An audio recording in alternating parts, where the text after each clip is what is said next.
মিয়ানমারে বেসামরিক ও সরকার বিরোধীদের ওপর আকাশপথে হামলার জন্য প্যারামোটর ও জাইরোকপ্টার ব্যবহার করছে সেনাবাহিনী। যুক্তরাষ্ট্রভিত্তিক মানবাধিকার সংস্থা ফর্টিফাই রাইটসের এক প্রতিবেদনে এ তথ্য উঠে এসেছে।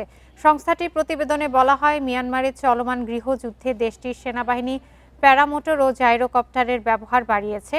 এসব ব্যবহারের খরচ তুলনামূলকভাবে কম। তাছাড়া এগুলো নিচ দিয়ে উঠতে পারে এবং শত্রুরা টের পাওয়ার আগে হামলা চালানো যায়।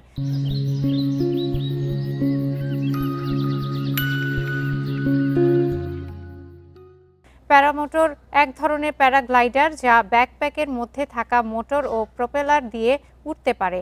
আর জাইরোকপ্টার হলো 1 বা 2 আসনের হালকা উড়োজাহাজ।